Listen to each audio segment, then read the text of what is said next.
dañu nekk ci Sénégal dëkk boo xamante ne tey jii ñun ñu dëkk ci banlieue bi ñun ñu dëkk fii ñu ngi dund lu méttee parce que boo xoolee tey li ñu biis yi ngay gis fii yëpp ñu ci bëri yoon bi la ñuy jaar muy route des Niayes wala ñuy jaar ci VDN bi donc biis yi yu bëri fii la ñuy jaar mu indi mu yokk bi ñu yokk paas yi nag indil jafe-jafe askan wi parce que tey su xoolee tey ci wàllu demalante beeg dëkk bi tey ñu bëri tey mënatuñoo génn parce que paas bi yokk nañ ko te mi ngi am ay jafe-jafe ci seen wàllu économie ak ci seen wàllu dundin gis nañ ni suñu élèves yi dañuy lang ay oto pour mën a dem jàngi gis nañ ñoo xam ne dañuy dox mu nekk ay jafe-jafe yi nga xamante ne yokk paas bi donc jaral na ko askan bi indil na ko askan bi ñun ñu jàpp ni tamit amul benn décret bu weesoo décret 2009 bi passé woon bi nga xamante ne moom moo waxoon transport bi nii lay demee arrêté ministériel bi nga xamante ne aussi ñëw na ànd ak moom amul lenn loo xamante ne gis nañ ko ci weer yi mujj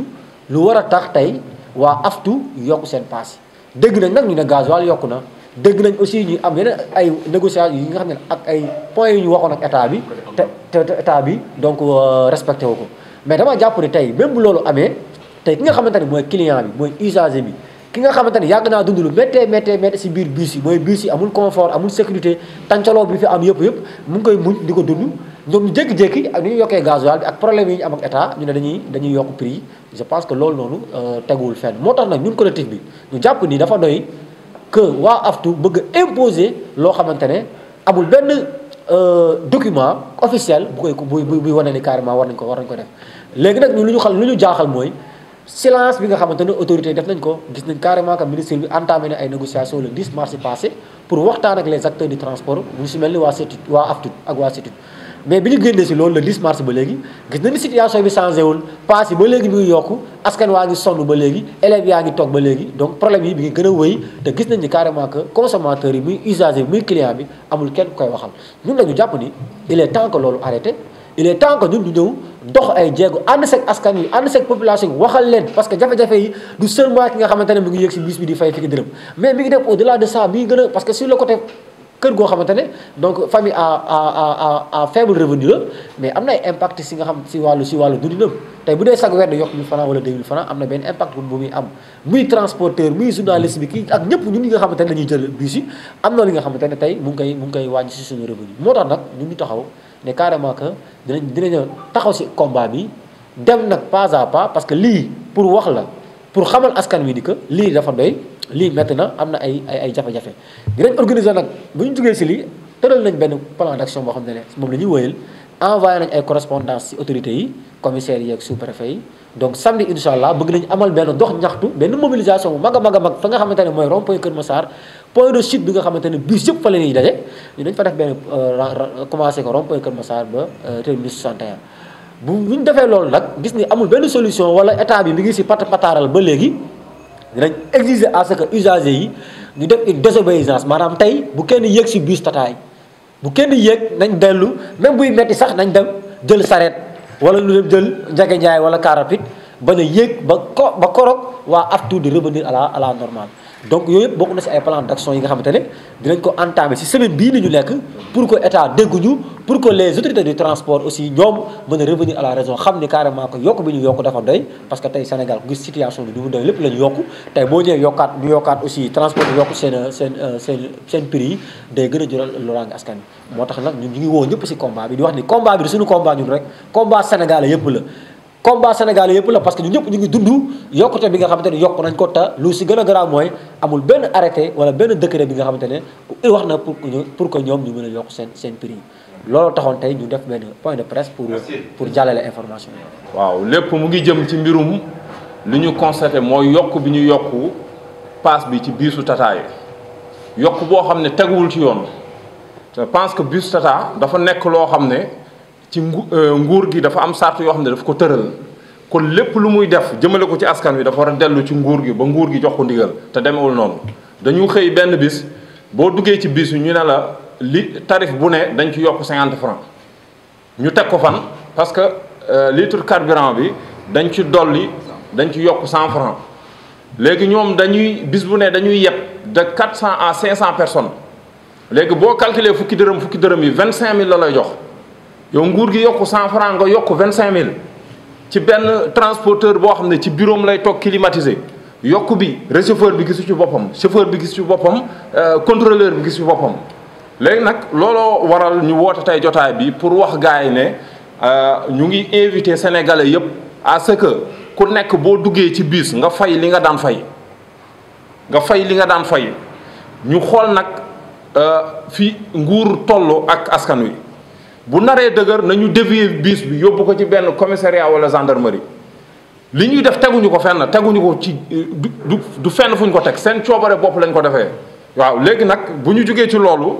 ñu ngi invité sénégalais yëpp ci marche bu ñuy tenir sa samedi bi à 15h ñu ngi déparé rond-point Kër Massar di jeexalee fële terminus 61 ñu ngi ñaan yàlla nag lii ñu démarré nii gars yi bàyyi seen xel ci askan wi parce que lii askan wi ñooy souffrir te seen yoon nekku ci diggante transporteurs yi ak état bi la nañ ko lijjanti yoonu askan wi nekku ci. léegi di ko day metti nga gis benn maire boo xam ne day jaay gerte caaf di jóge ci benn même pas 100 mètres jóge fii dem fee ñu ne ko non 150 ngay fay élève bi noonu keneen ak keneen noonu mais li gën a metti nit ñi mooy manque de communication bi amul. léegi da ngay dugg ci biir si dañ ciy bind pas 100 francs amatul ñu teg ko fan léegi lu ñuy invité sénégalais yëpp mooy am na bërëb boo xam ne bu ñu fa tolloo dañuy wax ne bu kenn jëlati bus Tata yi na ñëpp dellu ci njaganjaay ak super yi même sareet bu ko laajee mais balaa ñuy egg foofu nii comme que ci négociation lañ toll war nañ gis transporteurs yi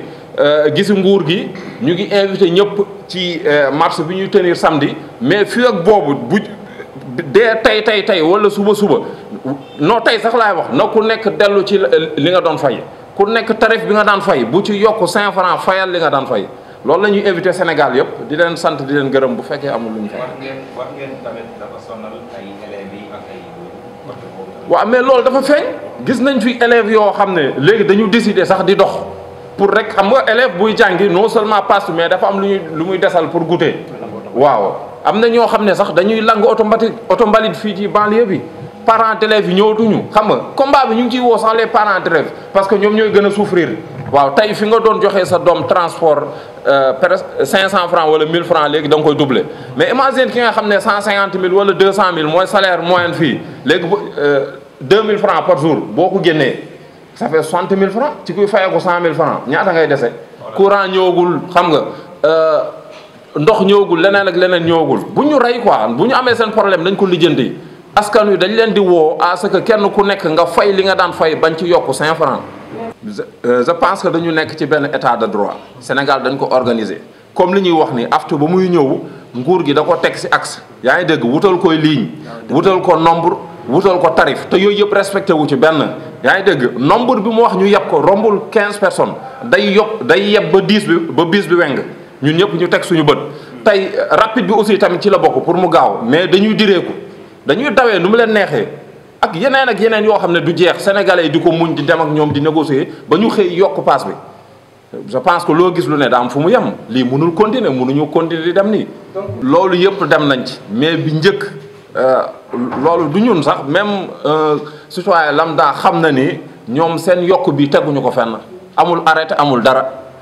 waaw léegi ñun nguur lenn rek la ñuy xaar ci moom mooy mu wañ loxo transporteurs yi ñu dellu ci lañ nekkoon parce que 100 francs kenn du ko méngale ak 25 000.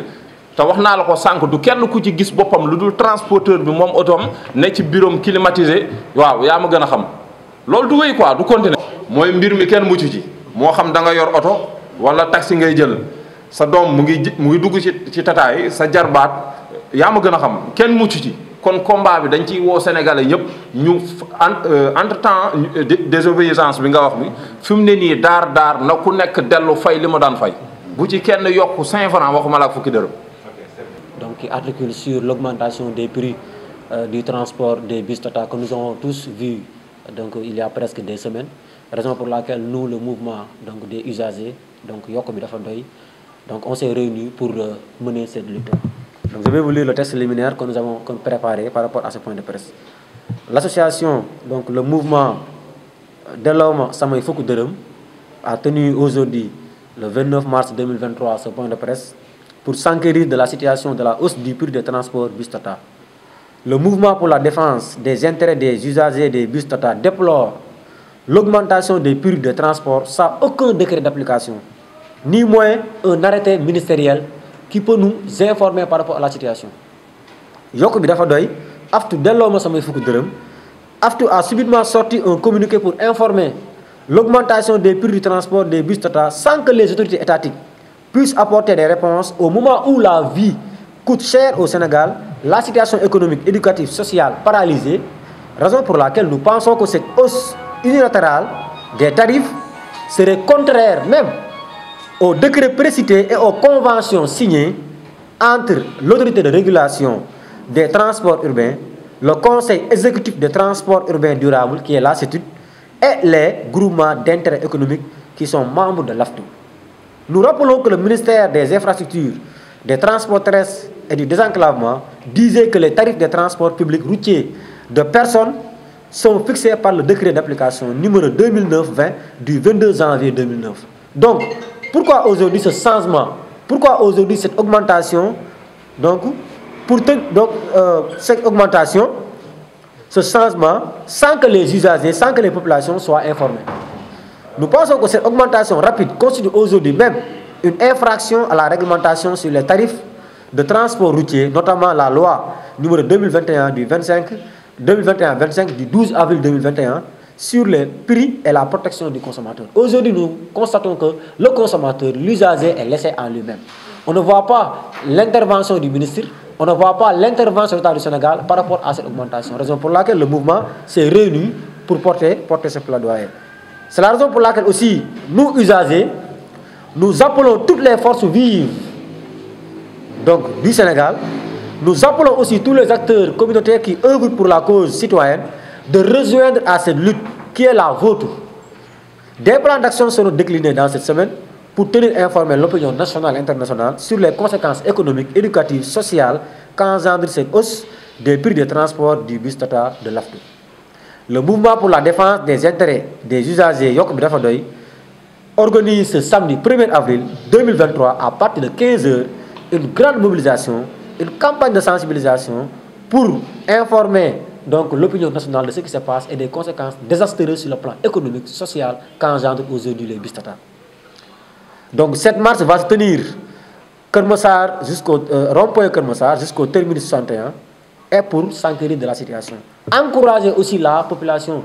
de rejoindre à cette lutte. Cette lutte n'est pas à nous, cette lutte est pour toutes les populations qui souffrent aujourd'hui de l'augmentation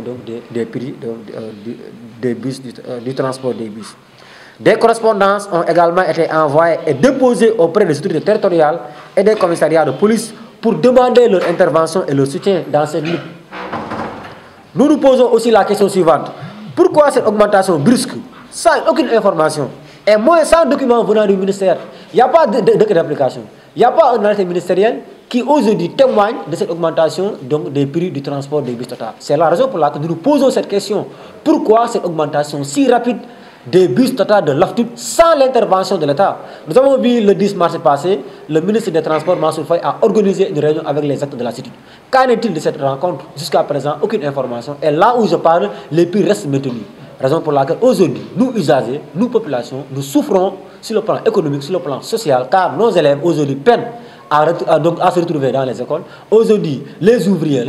donc l'autre classe moyenne de la population a des inquiétudes par rapport à cette augmentation. Donc à cet égard, nous appelons le ministère des Infrastructures, des Transports et du Désenclavement de revoir cette tarification des bus donc de l'AFTU, car il y a une infraction par rapport au décret 2009-20 du 22 janvier 2009. Donc pourquoi aujourd'hui ce changement sans aucun décret, sans aucun arrêté ministériel? La hausse des tarifs de transport en bus Tata au Sénégal a créé une situation difficile pour de nombreux élèves et leurs parents. Certains élèves ont été contraints de parcourir même des kilomètres à pied pour se rendre à l'école, tandis que des parents se retrouvent confrontés aussi à des difficultés financières pour assurer le transport de leurs enfants. Donc ça montre que le côté social, le côté économique, le côté éducatif a un impact par rapport à cette hausse. Cette situation est inacceptable et les autorités sont appelées à trouver des solutions pour soulager la pression financière sur les familles. Le mouvement pour la défense des intérêts des usagers de bus Tata lance un appel à l'ensemble des forces vives de la nation pour contribuer chacun selon ses efforts afin que la situation des prix de transport revienne à la normale. Nous appelons tous les usagers de bus Tata à se joindre à notre mouvement pour défendre nos intérêts et demander des solutions à cette situation. La situation actuelle souligne l'importance du transport en commun pour les communautés locales et la nécessité de le rendre accessible pour tous.